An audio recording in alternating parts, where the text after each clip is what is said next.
जय Hind, good evening, नमस्कार। सबसे पहले माफी चाहूंगा। Hindi is okay, English is okay, I think maximum तो।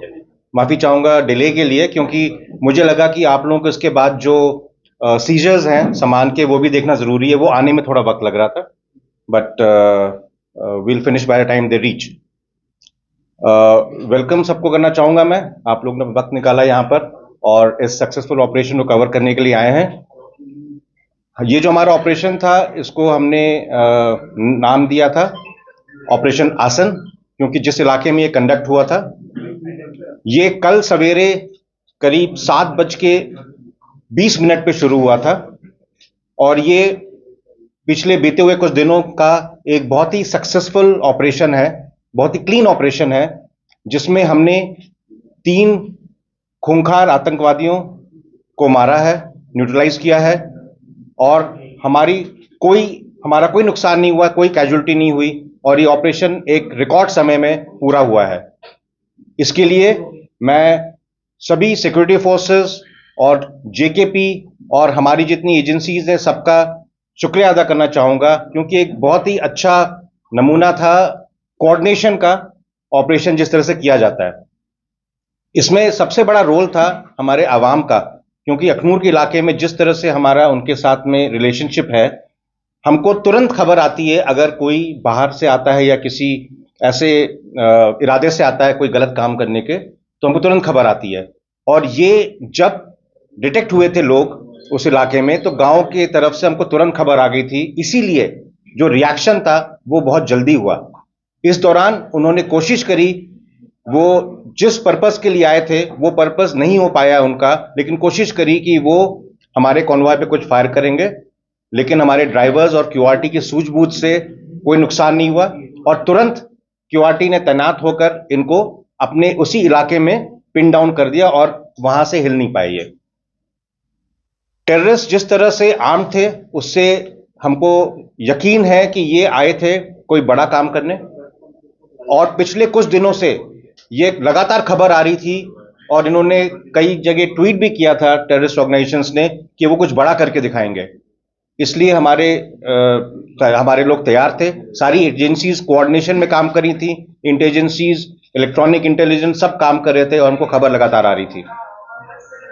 जब हमने ये ऑपरेशन लॉन्च किया तो हमने इनको एक इलाके में घेर लिया, लेकिन उसके बाद जो हमारे बहादुर सैनिक हैं, जिस तरह से जेकेपी का वहां पे साथ था हमारा, और बाकी हमने टेक्नोलॉजी का काफी इस्तेमाल किया इसमें, जिसमें हमको लगातार सर्वेलेंस मिल रहा था अलग अलग एरियल ऑब्जेक्ट्स का। हमने अनमैन्ड व्हीकल्स यूज करे इसमें, हमने इसमें थोड़ा आर्टिफिशियल इंटेलिजेंस का इस्तेमाल किया, और ये सब मिलाकर हमको एक बहुत ही जल्दी और बहुत ही सक्सेसफुल हमको नतीजा इसका मिला है। मुझे उम्मीद है कि इस तरह के ऑपरेशंस होंगे तो जो टेररिस्ट के मंसूबे वो नाकाम होंगे और उनका मनोबल कम होगा, वो आगे ऐसी कोशिश नहीं करेंगे। इस ऑपरेशन के दौरान हमने एक हमारा आर्मी डॉग खोया है, जो सर्च के दौरान आगे जब चल रहा था तो मिलिटेंट्स ने उस पर फायर किया था, और इस आर्मी डॉग ने शहादत दी है, और इसकी वजह से कई जानें बची हैं। इस ऑपरेशन के बाद इस तरह के काफी खबरें घूम रही थी कि आर्मी ने जो है बीएमपी चढ़ा दिया, इस तरह की चीजें कर दी। मैं आप सबको यकीन दिलाना चाहूंगा कि वो इलाका ऐसा था जहां पर काफी ग्रेडियंट था 30 डिग्रीज का, और बहुत सारा वहां पे डेंस फॉलिएज था। तो जब हमने वहां पर मिलिटेंट्स लोकेट करे, हमने एंगेज किया, तो वहां जाना पॉसिबल नहीं था बिना खतरे के। तो हमने ये हार्ड एंड व्हीकल्स को इस्तेमाल किया है वहां पहुंचने के लिए, और हम पूरी इज्जत देते हैं किसी के भी पार्थिव शरीर को, और उसके साथ ऐसा कुछ नहीं होगा जो एक सोल्जर को करना चाहिए। मेरी तरफ से ये पॉइंट्स थे आपके लिए। अगर कोई इस ऑपरेशन से संबंधित सवाल है तो आप पूछ सकते हैं। जो हमारी इनपुट है, ये इन्फिल्ट्रेशन के लिए नहीं आए, क्योंकि इन्होंने जो वहां पर गांव में बात करी है, उसे ये लग रहा था कि ये प्लान करके आए थे कॉन्वॉय को टारगेट करने का, और ये काफी वाकिफ थे उस इलाके से। तो ये किसी पीछे के इलाके से आए और कुछ दिनों से हमको कुछ इंटेलिजेंस मिल रही थी पीछे के इलाके में जहां पर मूवमेंट ये हो रहा था. I answered the same infiltration, fresh infiltration. This is the group which is in the hinterland, which we were following and getting inputs, and we tracked them, and they came here and they got exposed. अभी just खत्म हो रहा है operation, वहां पे winding up चल रहा है. थोड़े समय बाद ही मैं बता पाऊंगा इस चीज को. क्या इस बात की इलाके में हम सर्वेलेंस रखेंगे अगर ऐसा है, लेकिन जो इनपुट मिल रहा है, जो सामान मिला उसके हिसाब से मेरे हिसाब से यहाँ 3 ही थे, लेकिन हम अपना गार्ड डाउन नहीं करेंगे, हम इसको सर्वेलेंस में रखेंगे और देखेंगे आगे. ऑपरेशन में चैलेंज ये था कि आसपास विलेजेस थे और हमारा पहला एम होता है कि ऐसा कुछ ना हो जाए कि नुकसान हो किसी को. और जो टेरेन है, वहां की जो फॉलिएज है वो काफी घना है, तो उसमें लोकेट करना, आइडेंटिफाई करना थोड़ा मुश्किल होता है. लेकिन मेरे ख्याल से जिस तरह से ट्रेनिंग है ट्रुप्स की और जिस तरह से टेक्नोलॉजी हमारे पास है, उससे हम इसको सक्सेसफुल कर पाए. जिस तरह आपने बहुत सारे सवाल कर दिए. ओके, इन्फिल्ट्रेशन जो है इस इलाके में एलसी के साथ होता ही रहा है, लेकिन पिछले कुछ सालों में जिस तरह से एलसी में सर्वेलेंस और हमारा काउंटर इन्फिल्ट्रेशन ग्रिड मजबूत हो गया है, आपको पता चला होगा इस इलाके से इन्फिल्ट्रेशन नहीं हुआ है अभी. जहां तक ये हिंटरलैंड के ग्रुप के हैं, छोटे छोटे ग्रुप्स में घूम रहे हैं, ज्यादा दिन तक यहां नहीं रहे होंगे, क्योंकि ज्यादा दिन रहते तो पकड़े जाते.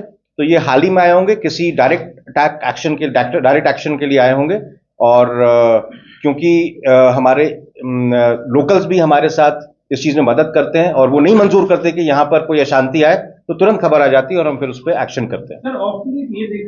Terrorism is all about sensationalising things, so I think it gives them more sensationalized news, so maybe that's why. In this area, the second is, did they try to damage temple also to communalize enforcement? M4 rifle, as of now we've got the information, but we are getting it. I think we'll ascertain that. But M4 rifle has been seen earlier with groups operating in other areas. So since this is the first direct encounter in this area, yes, you can say in this Akhnur sector it is the first time, but otherwise M4 rifle is known to be used by them now. As far as the temple is concerned, the area of operation was temple, a little spread area. But right now what we have done, we're just sanitizing the area to make sure that there are no mines or IDs or anything. We will have that area checked properly. Probably that's when we'll be able to comment. But I don't think there's been a deliberate attempt to damage the temple by anybody. ये तो हर साल ऐसा होता है कि pattern infiltration का change होता है बर्फ के साथ, और हम उसके लिए तैयार हैं. चैलेंजेस वही हैं, इन्फिल्ट्रेशन का और टेररिस्ट एक्शन के चैलेंजेस वही हैं. और आई थिंक हम अब काफी अच्छे प्रिपेयर्ड हैं, गियर्ड अप हैं इस चीज में. हाल ही के दिनों में आपने देखा होगा ऑपरेशन सारे सक्सेसफुल हो रहे हैं, और आई एम श्योर इससे इम्पैक्ट पड़ेगा टेररिज्म पे. ये इनपुट बहुत एग्जैक्ट नहीं होता है, बट ये वेरी करता रहता है वक्त के साथ. आज की डेट में हमारे हिसाब से लॉन्च पैड के क्रॉस बढ़ती रहती, घटती रहती नफरी. 50 से 60 टेररिस्ट हो सकते हैं. ये इंटेलिजेंस सोर्सेज से हमको आया गया है. ये मेरे पास ये कैपेबिलिटी नहीं है इसको अप्रिशिएट करने की, but this is what joint intelligence has given to us. इसके साथ ये शहादत क्यों? सर्च ऑपरेशन में डॉग्स को हम यूज करते हैं, क्योंकि उनकी कैपेबिलिटी जो होती है, ट्रेन कैपेबिलिटी सेंस करके ट्रैक करने की, तो उस दौरान इन्होंने छुपाव से फायर किया था उसके ऊपर. मतलब वो पहुंच गया था सर वहां पे जहां पे टेररिस्ट थे, उसकी वजह से पता लगा दूर से फायर किया था. यस, उसकी वजह से हमको ये पता चला कि वो कहां पर छुपे हुए हैं, और उसके बाद हमने उस टेररिस्ट को इमीडिएटली न्यूट्रलाइज कर दिया था.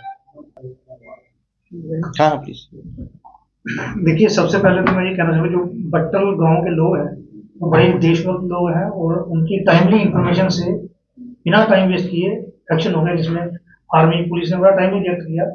तो कोशिश उन्होंने की, लेकिन बच्चे हमारे जो बट्टल गांव के थे बड़े अलर्ट थे. जैसे ही उन्होंने देखा कि ये इनका यूनिफॉर्म पैटर्न है, ये आतंकवादियों की तरह लग रहा है, उन्होंने इमीडिएटली अपने टीचर को और वहाँ के जो हमारे बीडीसी थे और चौकी अफसर को इन्फॉर्मेशन टाइमली पहुँच गई, और टीमें वहाँ पर पहुँच गई, और जो एक्शन वो करना चाहते थे वो नहीं कर पाए और ट्रैप हो गया. देखिए, अभी हमारी रिसेंटली बहुत सारी मीटिंग्स हो रही हैं, जिसमें अभी रिसेंटली हमारे ऑनरेबल जी मनोज सिन्हा साहब ने मीटिंग, डीजीपी हमारे नरेंद्र प्रसाद साहब ने मीटिंग की, और जी साहब रेगुलर इसमें मॉनिटर कर रहे हैं कि हमारा आर्मी और पुलिस का कोऑर्डिनेशन बना रहे, कि कहीं भी अगर कोई भी टेररिस्ट प्रेजेंस दिखती है तो फौरन उनको न्यूट्रलाइज किया जाए. उसके लिए हमारी एनर्जी है वो डे टू डे बढ़ रही है. हमारे ट्रेनिंग प्रोग्राम जो है आर्मी सारे रेगुलर चल रहे हैं, तो ये भी उसी का एक आज जो हमने ऑपरेशन देखा, ये टाइमली एक्शन जो था, ये हमारी एनर्जी आर्मी और पुलिस की एक दिखाती है कि हमारा कोऑर्डिनेशन बहुत अच्छा है. तो अगर कहीं कोई टेररिस्ट चाहे किसी भी एंगल से आया हो, कहीं किसी भी रूट से आया हो, तो हमारा यही मोटिव है कि लोग हमें इन्फॉर्मेशन दें ताकि उनको न्यूट्रलाइज किया जाए। सर इन्फिल्ट्रेशन वाला एंगल प्रूव किया जा रहा है? नहीं, अभी FIR लगी है, इन्वेस्टिगेशन चलेगी लोगों से, जो गांव के लोग हैं उसको, फिर हम किसी एंगल। सर हिंदी देखिए, जैसे GC सर ने बताया कि टेररिस्ट जो है नए नए एंगल्स डॉक्टर सेंसिटाइजेशन के लिए या और सेंसेशनल अटैक क्रिएट करने के लिए, लोगों में टेरर क्रिएट करने के लिए, तो हमारी जो तैयारी है पुलिस की, आर्मी को, उसी से कहीं से कोई भी ग्रुप आए, चाहे किसी भी एंगल से, हमें उनको न्यूट्रलाइज करना है। हमारी तैयारी उस हिसाब से। टेररिस्ट जो है हर किस्म का रूट्स जो है वो कोशिश करते हैं अडॉप्ट करने की, लेकिन हमें लोगों से इंफॉर्मेशन आती है, हमारे जो टेक्निकल यूनिट है उस पर काम चल रहा है। कहीं भी कोई भी प्रेजेंस दिखती है तो हमारा उस पर रिएक्शन होना चाहिए। जो बच्चे वहाँ पर टेम्पल में रेगुलर जाते हैं, डेली वहाँ पर उनकी क्लासेस लगती हैं, तो टेररिस्ट ने पहले उनको पूरा पूछा कि जब उन्होंने देखा कि एरिया जो है काफ़ी, इसमें कहीं उनको सपोर्ट मिलने वाली नहीं है, तो उन्होंने इस एंगल को छोड़ दिया।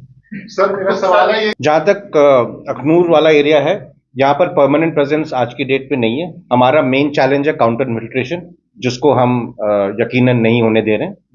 बाकी टेररिस्ट मूवमेंट आजकल क्या है कि वो चाहे वो बनी मछेड़ी के इलाके में आपको खबर आई, या रजौरी के इलाके में आई, या नॉर्थ ऑफ पीर पंजल आई, तो वो मूवमेंट होता रहता है।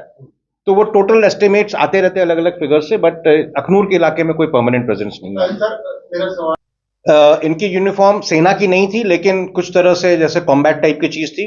और जो हमारे एप्रिसिएशन में है, ये प्रॉबली वहां पे कॉन्वॉय को टारगेट करने आया था, क्योंकि इससे इनको काफी फायदा मिलता, और वो कोशिश उनकी वही थी। तो बताना मुश्किल है, बट कोई तो उनको आइडिया होगा, या चाहे वो कोशिश करने आए होंगे। लेकिन इतना आसान नहीं होता, क्योंकि हमारे भी अपने तरीके होते हैं। रोड ओपनिंग लगता है, उसके बाद QRTs होती हैं, तो आसान नहीं है इसको सक्सेसफुल करना। That is what it appears, and any other reason to be there is very unlikely, and even if that was there, it was very difficult. It was a wrong selection, I would say, by them. आजकल जो इस तरह की uniform में बाजार में कहीं भी मिल जाती है, तो उसको बोलना बड़ा मुश्किल है। लेकिन अब जब सामान आएगा और देखेंगे तो उससे आइडिया लगेगा कि कहाँ का सपोर्ट है। प्लान अटैक यहाँ पर थोड़ा मुश्किल है, और बेल्ट वाली बात अभी तक मेरे ख्याल से आप लोगों की तरफ से आई है, हमारी तरफ से तो ऐसा कुछ नहीं देखा गया। सारी सामान होता है, क्योंकि मैं भी वहां से अभी सामान आ रहा था, ऑपरेशन जस्ट खत्म हो रहा था। Sources can be many. It is very difficult to speculate. Our job is to, if he tries to come in, we'll eliminate him, and if he tries to do something against the locals or us or people, we'll make sure it doesn't happen. देखिए, अभी तक ऐसा कुछ नहीं, अभी investigation चल रही है। जैसे जैसे इन्वेस्टिगेशन आगे बढ़ेगी, जैसे इसमें कोई ऐसा